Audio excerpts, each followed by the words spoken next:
Blog Talk Radio. Hello, world. Welcome once again to Tuesday Talk with Key West Lou. I am your host, Louis Patrone. This has been one of our better weeks, I think. A lot of bad things happening, but a lot of interesting, good things, exciting things. We're going to cover items going from sports to politics to life in general tonight. Not so much on the downside, some things on the upside. Not that bad of a week again as things go. Let's start with sports, the Final Four in basketball. The place, collegiate basketball, the top of the line. He who is number one, numero uno in college basketball was this past week, the Final Four. Let's talk about Syracuse University first. And I'm going to be quick on this. You might not like sports. I happen to love basketball, college basketball. I am a diehard Syracuse University fan. I went to law school there. I bleed orange, as we say at Syracuse when we're diehard fans, such as I am. Syracuse made the Final Four this year. We got beaten the first round. There's only two rounds. We were the last four teams standing, though, out of 64.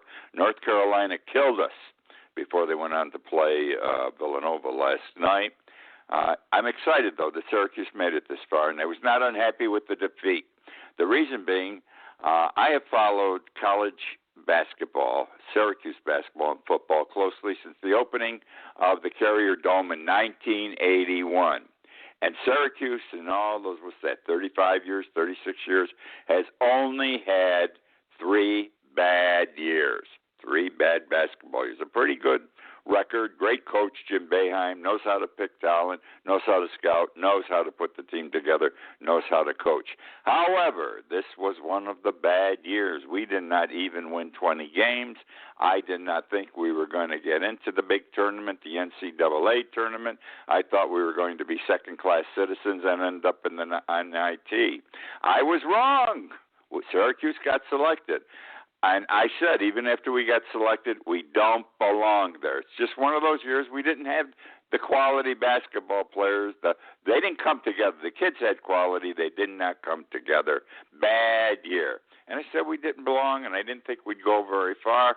And lo and behold, we crucified and killed the first four teams we played and ended up in the Final Four. So I'm proud of them. I was not disappointed when North Carolina beat us Saturday night. We came farther than anyone anticipated. We overachieved. I'm proud of my team, very proud of them. Turned out, what was an otherwise poor season turned out to be a great season, which now brings me to last night's game, the final game of the NCAA tournament, the last two teams standing in the tournament, Villanova and North Carolina. Let me tell you, my friends, what a basketball game. One of the finest basketball games I've ever seen. With 13.5 seconds left in the whole game. By the way, the whole game was the last 20 seconds. With 13.5 seconds left to play, North Carolina's losing by 3 points, and they end up making a three-pointer. The North Carolina player had tripped. He's falling down, and he throws up this long shot. Lo and behold, it goes in the basket. And now it is a tie game, all right? I love Syracuse. See, I got Syracuse into the final game. Villanova had 4.7 seconds left. They had the ball. The game is tied. And guess what? And they made a three-pointer. They came up with a play that I can't even describe. You had to see it. And if you have the opportunity to watch this on the internet somehow, watch this last three-pointer that was made with 4.7 seconds left. It went in the basket, one of the greatest shots, greatest plays I have ever seen. And as the buzzer went off, the ball went through the hole, went into the basket, and Villanova won 77-74. Great basketball, great game. Either team could have won. 74,000 people watching that game right at the stadium itself.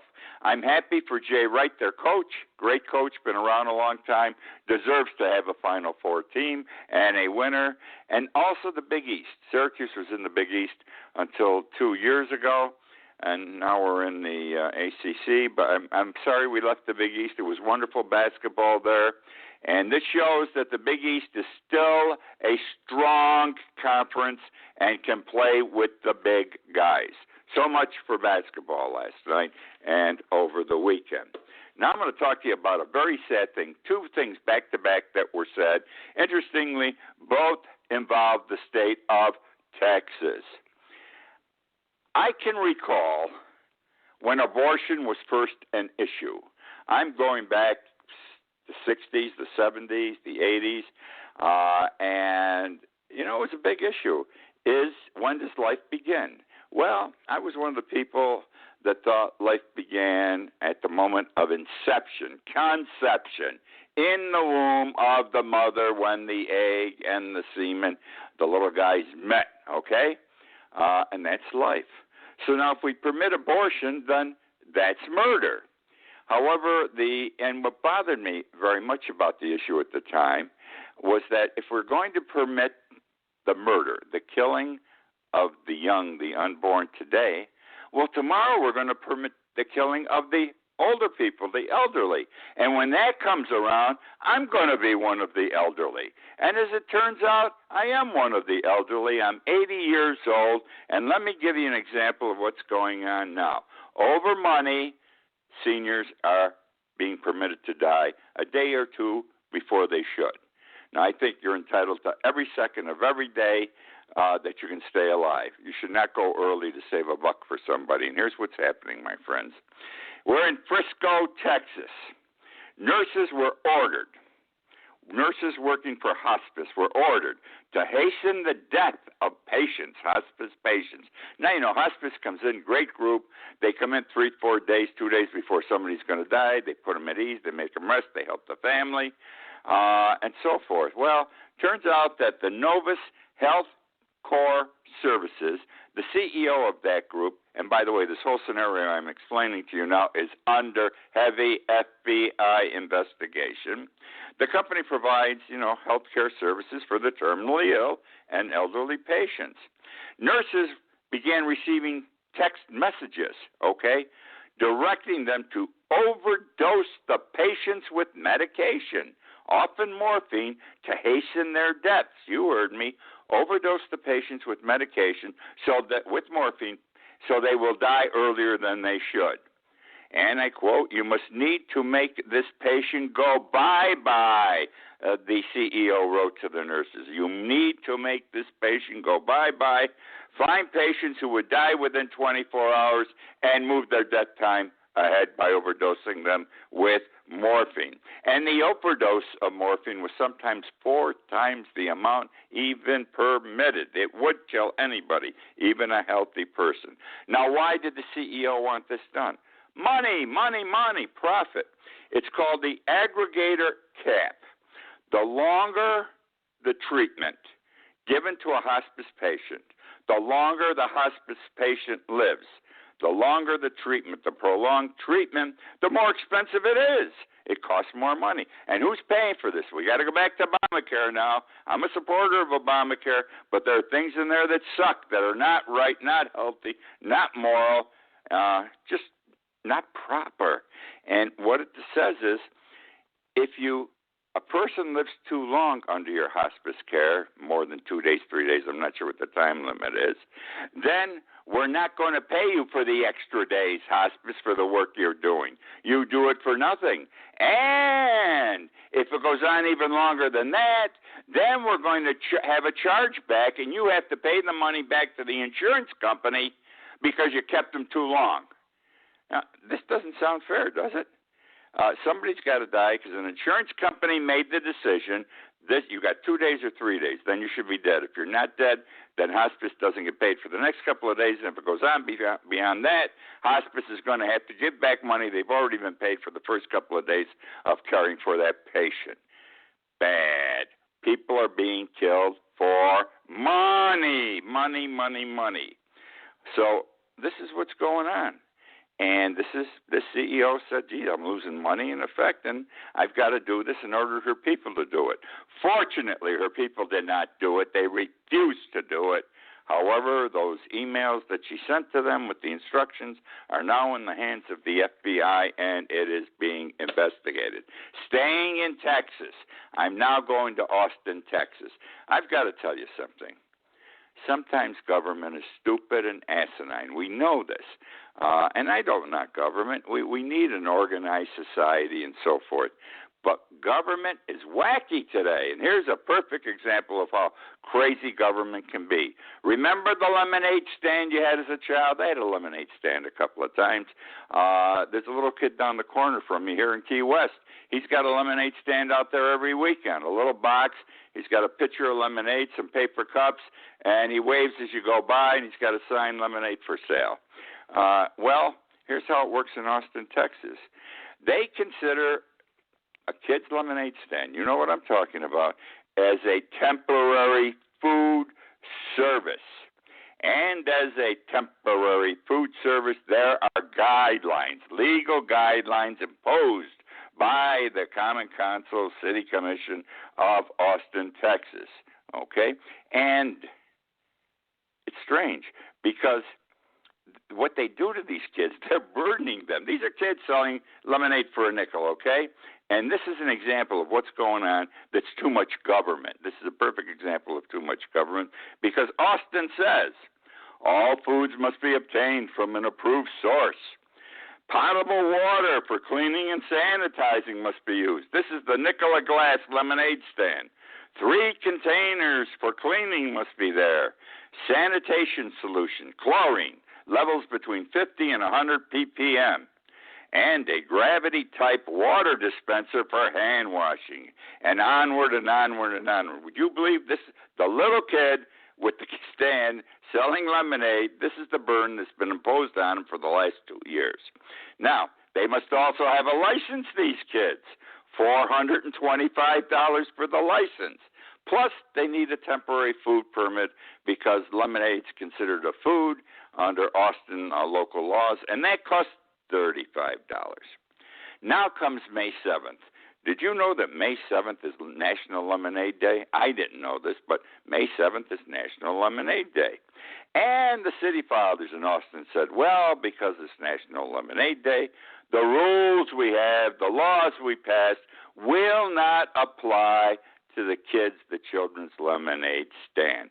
However, there's always a however, the parents of the child running the lemonade stand must sign a waiver, release, and hold harmless, clause protecting the organizers of Lemonade Day from any type suit because these kids might screw up in the operation of their Nikola Glass lemonade stand. This is government at its worst, imposing itself on an all-American activity. Hard to believe. I want to go to Paris, France now. I have written, I wrote a column on this in Conclave about a year ago. I have talked about it on the show once or twice over the past year. I have spoken about it, written about it several times in my daily blog over the past year also. I'm talking about Muslims in France. Muslims have gone into other countries. And I've taken the position that Muslims have immigrated into France, and they've taken over areas of France. Well, the first time I said it, I got a lot of flack back. Oh, no, you don't know what you're talking about. Because even in Paris, in France, they don't admit this is going on. I said there are neighborhoods where the Muslims have totally taken control. They have their own courts now, Sharia law courts, and they have their own police. And the French police, the Parisian police, are afraid to go into those areas. They have directions not to go in from their own superiors. Avoid a problem, okay? Now, last year there was a big explosion, terrorist explosion in Paris. People are afraid. And not everybody can run away, get the hell out of France who's afraid. But a millionaire can. And this is what was just reported. 10,000 millionaires, you heard me, 10,000 millionaires in 2015, last year, left France for other places because they feared the Muslim influence and the terrorism and bad things that were going on. Their police could not take control. The Sharia law courts, et cetera, et cetera. 10,000 millionaires in France, most of them were from Paris, by the way, amount to 3% of France's millionaire population. And where did they go? They went to the UK, the United States, Canada, Australia, and Israel. Most have escaped to, I might as well use that term, to Australia. That has turned out to be the most popular and favorite destination of these millionaires.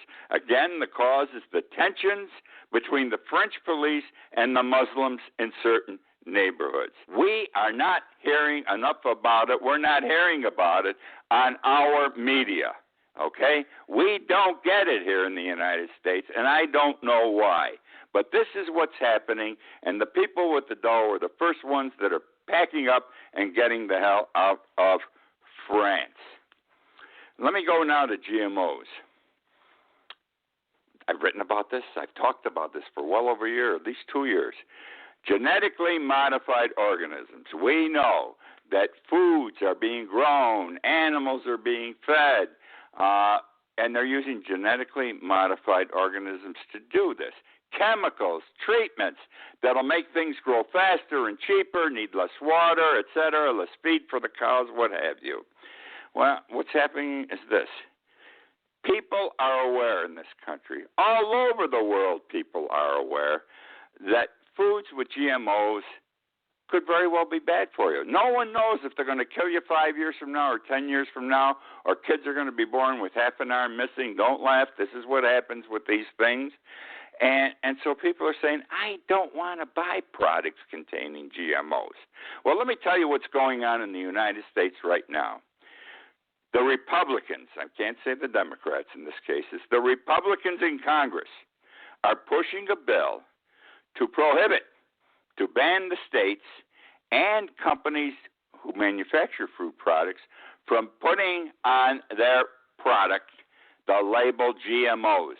In other words, they don't want, this bill would prohibit people from knowing that there are genetically modified organisms in the food they are purchasing.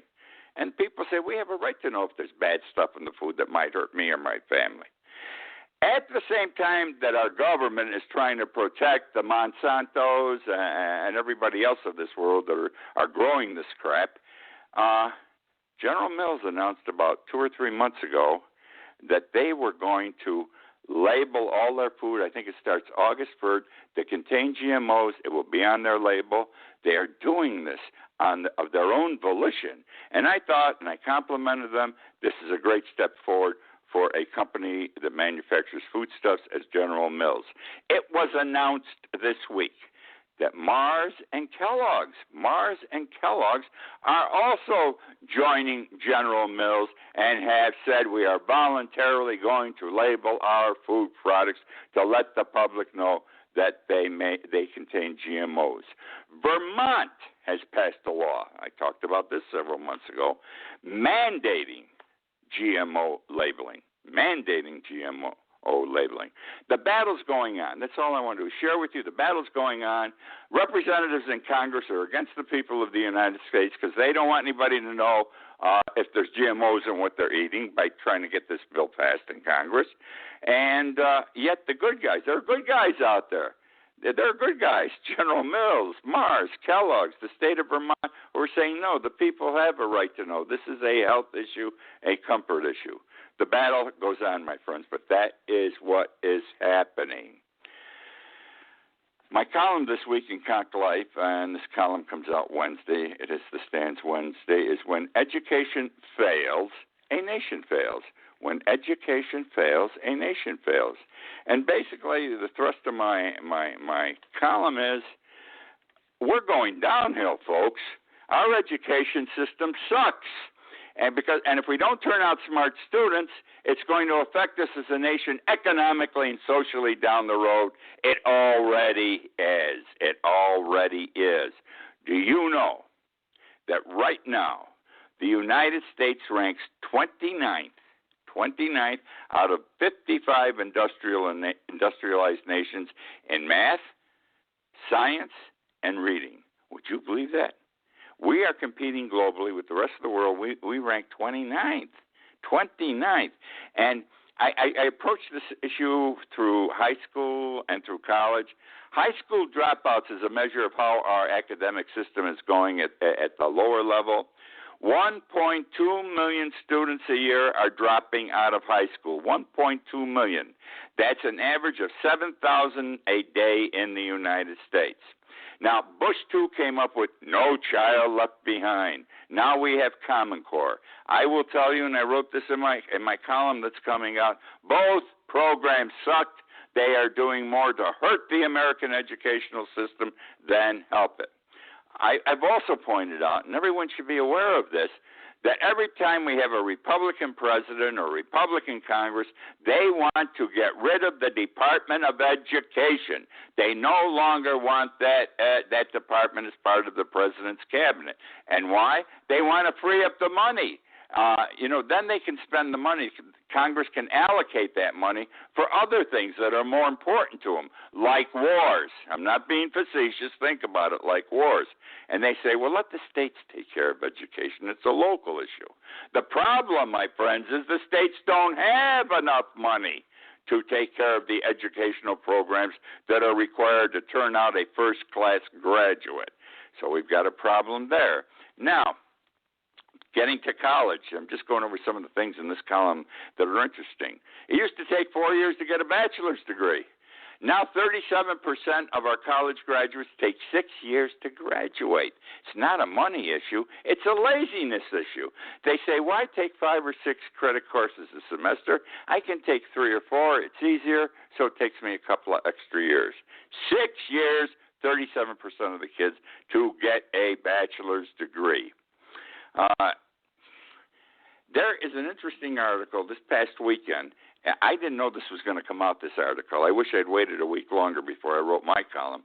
But it's by Catherine Rumpel.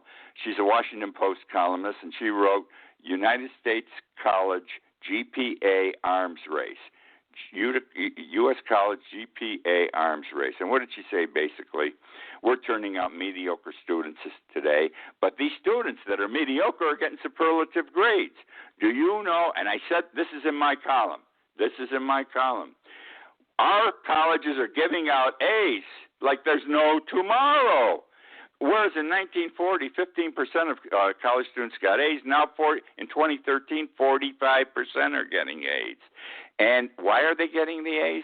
And this is number one. The hierarchy of the academia, the administration, has told the professors, you got to give these kids A's.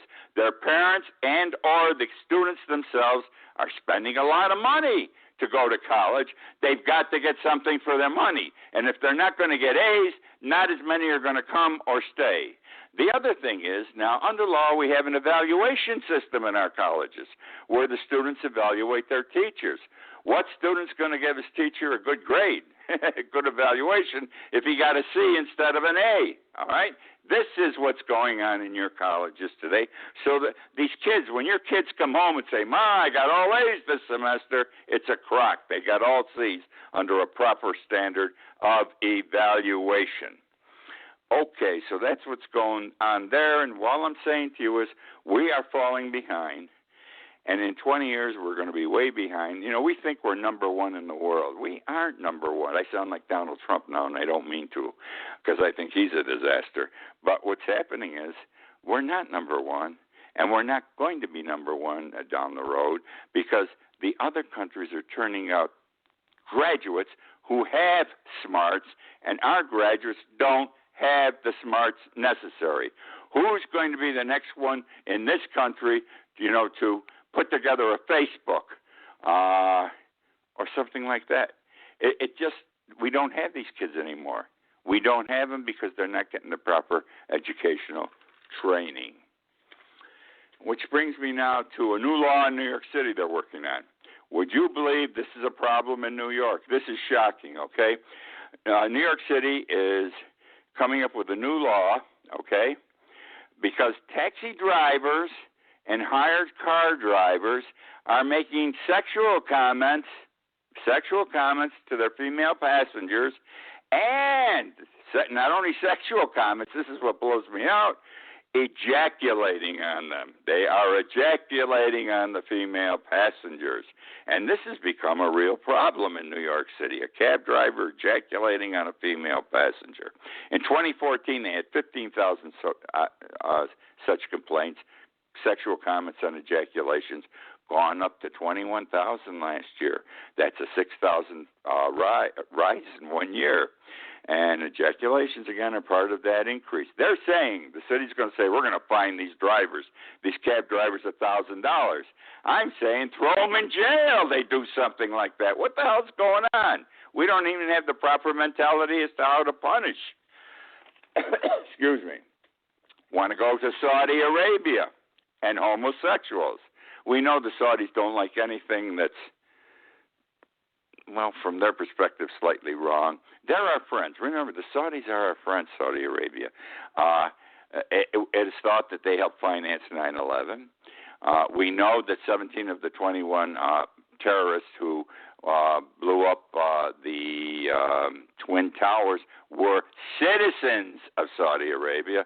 And never forget, my friends, that it was Saudi Arabia that gave us $4 a gallon gasoline, for which we must thank them very much.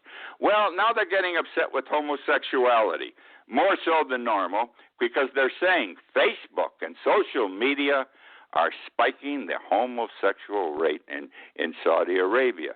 They say specifically, and I quote, Facebook and social media are turning people gay. Would you believe that? Facebook and social media are turning people gay. We had an argument in this country for years whether you were born this way or was an after birth acquired thing. But now they're saying, no, they found the answer. It's Facebook and social media. And they're going to execute homosexuals as they discover them. Donald Trump, he's screwing up again all over the place. I'm looking at TV right now. I just walked over to look at my set because Wisconsin results are in. Cruz beat Trump. Sanders beat Hillary. Okay, wild, isn't it? Cruz is screwed up big. He screwed up with the women again. First he says they're shit. He used that term, not mine. And now he says if they have an abortion, they should be punished. And then he backed off and said only the doctor and nurses should. The other thing is, he says, why? Why are we protecting South Korea? Why do we protect Japan? Let's show them how to make a nuclear weapon and let them defend themselves. Isn't that wonderful? Isn't that wonderful? I'm sure that Putin and I'm sure that nut up there in North Korea will listen to this is going to cause a nuclear war. He doesn't know what the hell he's doing. And the other problem is, he says he's come up with this plan, by the way, to save the economy. He's going to slash taxes to the bone, especially corporate taxes. He's going to pay off the $19 trillion debt in 8 years, and he says the economy will roar. And why? Because he's going to make America great again. My friends, this guy's a nut. I know a lot of people like him, but he's appealing not to the best part of you. It's not someone we should support. He's going to get us into deep shit trouble. I will use the term. Okay, that's the show for this week. I thank you for joining me. I like doing the show, and I'm glad that you people return to listen to the show. As you know, and I know most of you listen to this in the archive version, it's archived immediately on Blog Talk Radio and YouTube, and tomorrow morning it will be linked to my Key West Lou website, and I thank the many of you who joined me. My book, The World Upside Down, has been out for 2 years. I'm going to suggest something, because the book is good. You like the show, you like the book. If you're new to the show or you've come to the show in the past year and never bought the book, go to Amazon.com and buy it. It costs 99 cents to get it printed on the internet for you, or $3.99, I think, to buy it in soft cover. You will enjoy the book. I would like to share with you my thoughts that are contained in that book. Thank you again for joining me. I look forward to being with you next week.